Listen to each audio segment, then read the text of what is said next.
Halo, ketemu lagi di Celoteh Kibe. Dan buat kalian yang suka atau lagi belajar menyukai keindahan puisi, nih, kita akan bahas satu elemen yang kalau kita kuasai bisa bikin puisi-puisi kamu jadi keren, yaitu repetisi atau pengulangan. Yap, kita nggak bicara soal aspek bahasa yang berat, pemilihan kata yang indah, aturan-aturan bakunya. Kita hanya bicara soal pengulangan. Sebagai seorang yang gemar matematika nih saya suka pola, pattern yang menurut saya membuat dunia itu jadi lebih indah. Nah, maka itu puisi yang saya anggap indah adalah yang punya pola dan pengulangan di dalamnya. Salah satu puisi paling terkenal di dunia, ya, yang akan kita pakai sebagai contoh nih, karena memang mengandung banyak pengulangan, adalah puisi The Raven.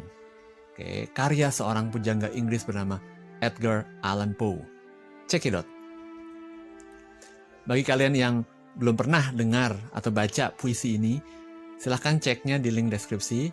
Atau kalau mau dengar versi saya yang saya adaptasi jadi sebuah rap nih, saya gaya-gayanya nge-rap nih contohnya, bisa klik di sini. Nah, sedikit soal penulisnya, latar belakang sedikit. Dia adalah Edgar Allan Poe yang adalah penulis puisi, penulis cerita di abad 19. Dia terkenal sekali. Karya-karyanya biasanya bernuansa gelap, horor, psikologis, soal kematian, soal misteri, bahkan soal kegilaan ya. Nah, sama dengan The Raven, isinya juga soal itu. Dimulai dengan suara misterius yang mengetuk pintu. Dilanjutkan kemunculan burung raven atau gagak besar yang seakan berbicara. Karena sang narator di cerita ini lagi patah hati ditinggal kasihnya, dia mulai menganggap burung itu benar-benar bisa berbicara. Dan dia semakin gila karena menurut dia jawaban-jawabannya seakan memastikan kalau dia tuh nggak akan bisa bertemu lagi dengan kekasihnya itu. So sad ya. Oke, kita mulai ya. Poin pertama dari pengulangan yang dalam puisi itu adalah skema rima. Skema rima itu kan hal yang standar ya, banyak dipakai di puisi-puisi. Tapi di sini tuh unik. Puisi ini terdiri dari 18 bait dan tiap baitnya ada 6 baris. Dan walaupun panjang, tapi setiap bait ini ada polanya. Kalau puisi biasa itu mungkin bentuknya sajak bebas, tidak ada pola. Tapi The Raven ini spesifik sekali. Setiap bait 6 baris, rimanya pasti A, B, C, B, B, B. Bahkan di dalam barisnya ada rima yang polanya sama di semua bait. Yaitu bisa kita baca seperti ini. A, B, C, C, C, B, B, B. Maksudnya di baris pertama dan ketiga itu ada rima di tengah dan di akhir. Contohnya begini nih, kalau memang ribet ya nggak ngerti. Nih, ini bait pertama. Ada kata dreary and weary. Kemudian di baris ketiga ada kata napping and rapping. Itu pola patternnya di situ ya. Dan selalu sama kayak begitu.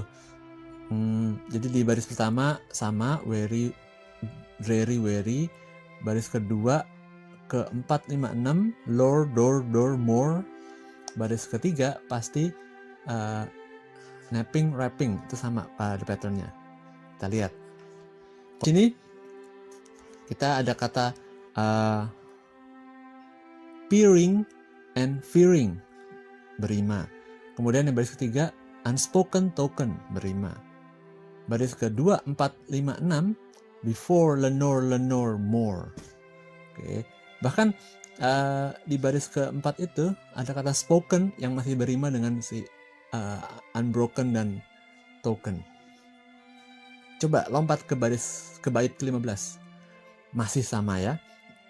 Kita bisa lihat baris pertama evil devil. Baris ketiga undaunted, enchanted. Kemudian di baris keempatnya haunted berima. Kemudian baris 2, 4, 5, 6 assure, implore, nevermore. Oke, pasti sama semua. Itu pertama.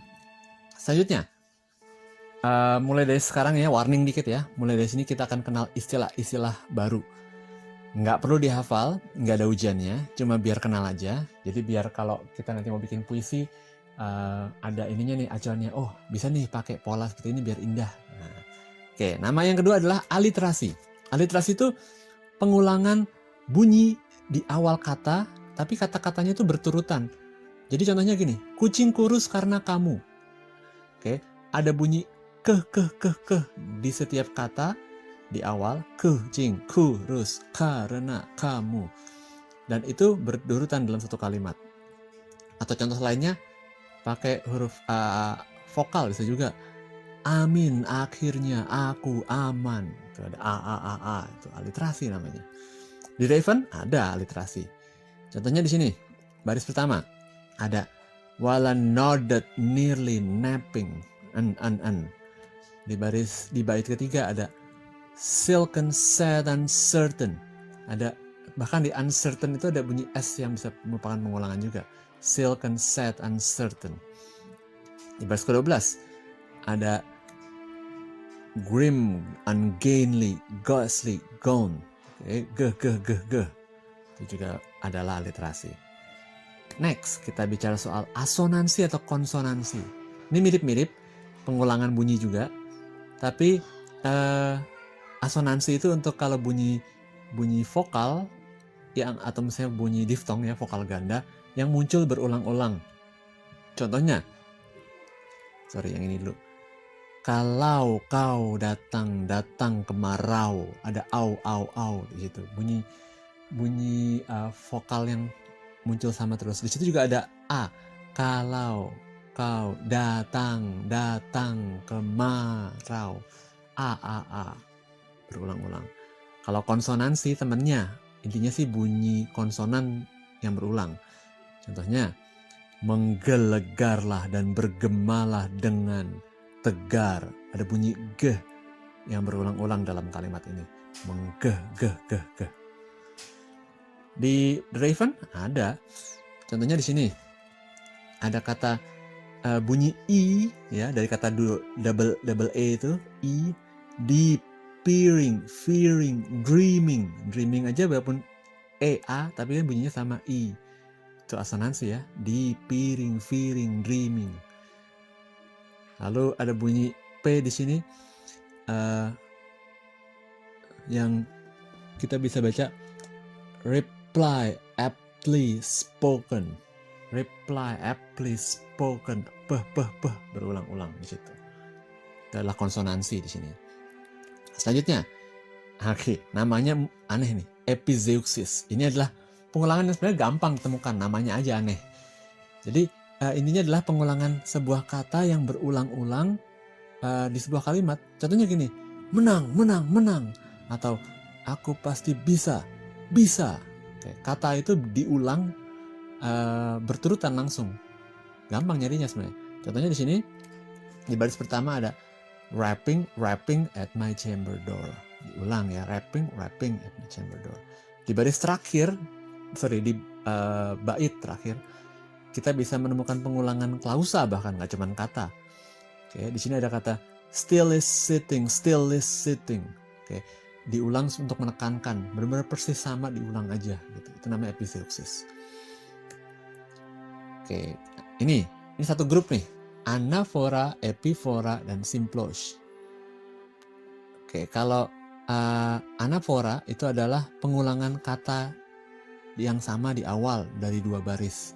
Sedangkan epifora pengulangan kata yang sama di belakang dari 2 baris. Kalau simplosh itu gabungannya. Gini contohnya deh. Kita lihat aja ya. Pertama, kita bisa lihat ini adalah contoh anafora. And his eyes, and the lamplight, and my soul, and. Diulang di awal dalam 3 baris berturut-turut. Sedangkan ini adalah contoh epifora.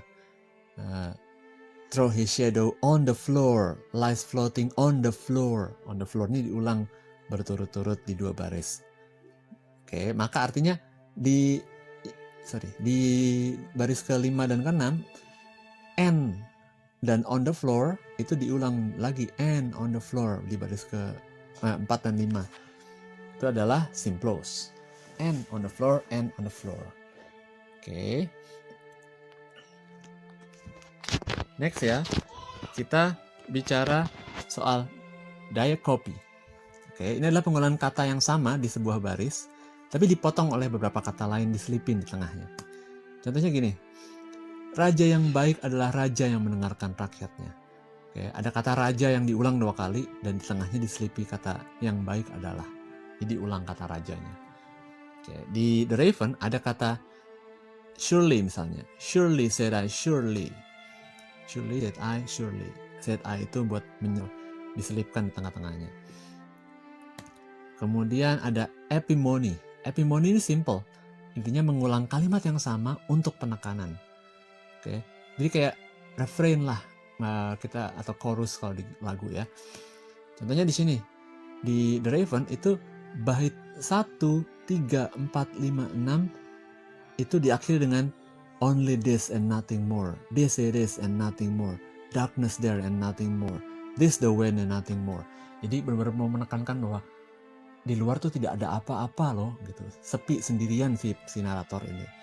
Sedangkan di baris 14, 15, 16, 17 diakhiri dengan quoth the raven nevermore. Quoth the raven nevermore. Diulang terus untuk menekankan bahwa si ravennya tuh kekeh ngejawab kalau si narator nggak akan ketemu kekasihnya. Nevermore, nggak akan pernah gitu artinya. Padahal sebenarnya itu cuman imajinasinya si narator karena dia lagi patah hati banget. Jadi suara serak dari burung dianggapnya jawaban. Tapi karena diulang-ulang inilah yang disebut dengan epimony ya. Next, mesodiplosis. Ini mengulang kata tapi di tengah. Jadi di baris pertama dia di tengah, di baris kedua dia juga di tengah.